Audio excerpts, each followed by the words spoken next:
तो बच्चों आपके पास क्वेश्चन नंबर 20 गिवन है। अगर आप क्वेश्चन नंबर 20 को पहले आराम से पढ़ लीजिए तो ही आपको समझ में आएगा। कई लोग क्वेश्चंस पढ़ नहीं रहे हैं और डायरेक्टली उनमें पूछना चालू कर देते हैं। तो बच्चों क्वेश्चन नंबर जो 20 है उसमें देखिए क्या लिखा है। उसमें लिखा है for each positive integer n let आपके पास एक yn फंक्शन डिफाइंड है। तो बच्चों ये जो yn फंक्शन डिफाइंड है उसको अगर आप अलग से लिखेंगे तो आपको नजर आएगा कि yn क्या है। वो है 1/n। ठीक है। अब बच्चों ब्रैकेट में जरा ध्यान से देखिए, आपको ये पता होगा कि अगर m इंटू एन की होल पावर p होती है तो ये m की पावर p होगी और n की पावर p भी होगी। ठीक है, ये तो कंसेप्ट आपको क्लियर ही है एक्सपोनेंट्स का। तो बच्चों अगर आप इसमें से n कॉमन लेंगे एक ब्रैकेट से तो ये बनेगा 1+1/n बनेगा। वैसे ही बच्चों दूसरा ब्रैकेट है उसमें से आप n कॉमन लेंगे तो ये बचेगा 1+2/n बनेगा। इस तरह से बच्चों आप ये काम करते चले जाएंगे और आखिरी वाले ब्रैकेट में जब आप n कॉमन लेंगे तो ये वहां बचेगा n+n/n। क्या ये टर्म आपको सारी क्लियर है? मेरे ख्याल से सभी को क्लियर हो गए होंगे। तो बच्चों अगर n और n 2 बार होता तो वो n² होता, n और n 3 बार होता तो वो मल्टीप्लाई होकर के n³ हो जाता। हम बच्चों आपसे ये पूछना चाहते हैं ये जो n है n है n है ये कितने टाइम्स है? ये n टाइम्स है ना, तो ये n की पावर n हो जाएगा। तो बच्चों जब ये n की पावर n हो जाएगा और होल पावर में भी 1/n है और यहाँ डिवाइड में भी n है तो बच्चों ये वाला टर्म तो कैंसिल हो जाएगा क्योंकि पावर की n कैंसिल हो जाएगा और नीचे से n कैंसिल हो जाएगा। यानी ये वाला काम तो खत्म हो गया। तो बच्चों आपके पास बचा क्या? आपके पास सिर्फ ब्रैकेट में बचा है 1+1/n 1+2/n dot dot dot 1+n/n। यानी ओवरऑल अगर आप फाइनली देखेंगे तो फाइनली आपके पास ये स्टेप आपको फाइनली चेक करना है कि ये स्टेप आपको समझ में आया कि नहीं। क्योंकि बाहर वाला टर्म तो चला गया लेकिन अब आपके पास जो बचा है वो आपको फाइनली समझ में आना चाहिए कि वो किस तरह से आपको समझना होगा। तो बच्चों आप मेरे ख्याल से समझ गए होंगे कि ये वाला पूरा टर्म हट चुका है। अब आपके पास बच्चों जो फंक्शन है वो फंक्शन क्या बना है? वो फंक्शन बना है yn के पास ये पूरा बड़ा सा ब्रैकेट है। कौन सा ब्रैकेट? ये वाला जिसको मैं मार्क कर रहा हूं ब्लैक कलर से। ठीक है। अब बच्चों ध्यान से देखो यहाँ पर पावर भी गिवन है 1/n। तो बच्चों अगर पावर गिवन है तो हम पावर को तो नीचे ला ही सकते हैं।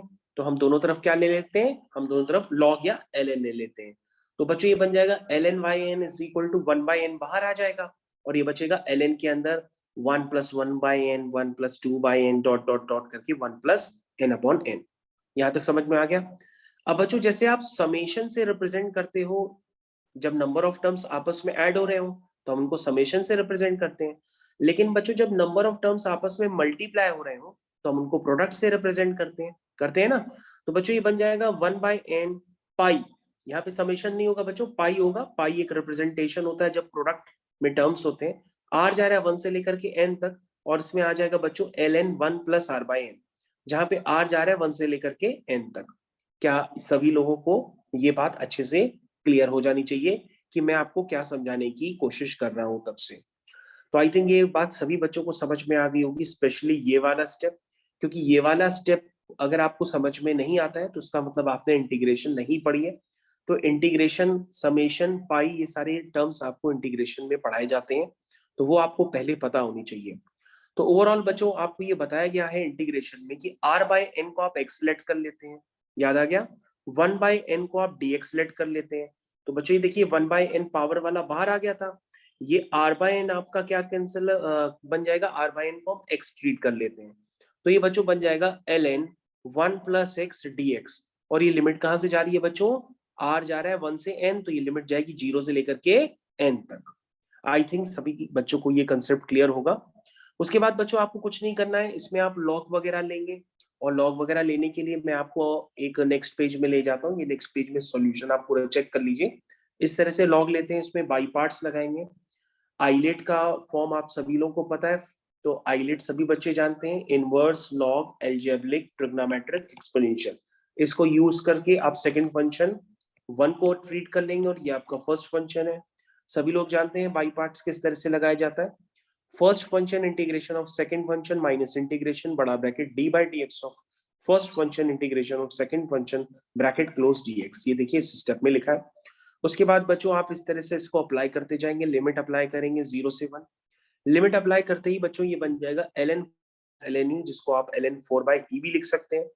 और बच्चों अगर आप ध्यान से देखें, अगर आप अभी भी ध्यान से देख रहे हैं तो ये वैल्यू आपने निकाली किसकी थी?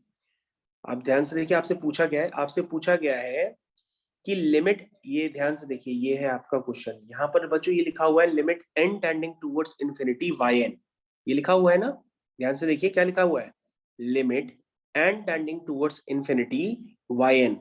तो बच्चों अब तो आपको ये बात क्लियर है कि limit n tending towards infinity yn का आंसर क्या है, l है। लेकिन आपको l की वैल्यू नहीं बतानी है, उस l का इंटीग्रल पार्ट बताना है। तो ये भी बात आपको ध्यान देनी होगी, एक एडवांस का क्वेश्चन है, इसलिए आखिरी तक आपको पूरा ध्यान देना होगा।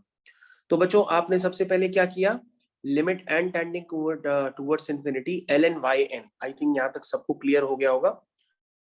तो बच्चों अगर आप इसके आंसर को log l कहेंगे तो ये log 4/e के बराबर आया है, इसका मतलब l की वैल्यू 4/e आ गई है। और l की वैल्यू अगर 4/e है तो 4/e की वैल्यू होती है 2.71। अगर आप इसका इंटीग्रल पार्ट लेंगे डिवाइड करके तो आपका आंसर आ जाएगा 1। तो आई थिंक बच्चों ये आपको इंटीग्रेशन की कंसेप्ट इसमें क्लियर होना चाहिए, इंटीग्रेशन का पार्ट क्लियर होना चाहिए, ग्रेटेस्ट इंटीजर फंक्शन क्या होता है, बाई पार्ट्स क्या होते हैं, ये सारी बातें आपको काफी अच्छे से पता होनी चाहिए, तभी आप इस एडवांस के क्वेश्चन को कर सकते हैं। थैंक यू बच्चों।